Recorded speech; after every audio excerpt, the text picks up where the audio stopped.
Hello everyone, welcome to Tech Sharmit. In this session, we will discuss about another Python function which is isfinite. Isfinite function is mainly used to check whether the input pass value is finite or not. So basically it will return the boolean output which could be either true or false. So here I have noted down couple of scenarios. One by one we will discuss each scenario, we'll understand the output.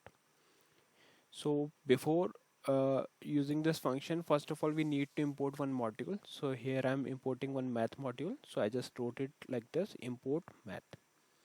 Okay. Now afterwards, what we are doing, we are using one variable to store the output. And then I'm using this function math dot is finite.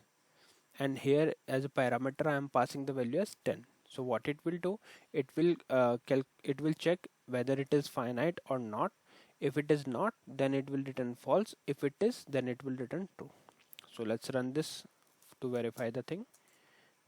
So I will run python session 89.py. So here you can see for the first scenario it is printing true because 10 is a finite number. Now look at the second scenario. In second scenario I am passing the value as minus 5.5. So what it means? It means that we are minus 5.5 is also finite number, so it is printing true. But in case of third scenario, as an input parameter, I am passing inf, which means infinite. So I'm using this float function in order to convert this to float value.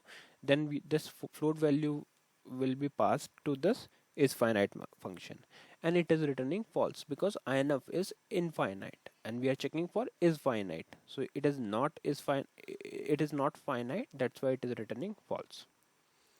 Likewise, for the fourth scenario, we are passing the value as minus inf, which means negative infinite, which is also not true. So for this particular function, so it is returning false.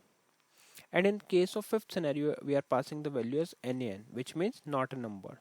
So this is also not a finite number, so it is returning false. Okay, so this is how we can utilize this function is finite. So I hope it is clear to all of you. In the next session, we will discuss few more things. So thank you for watching Tech Sharmit.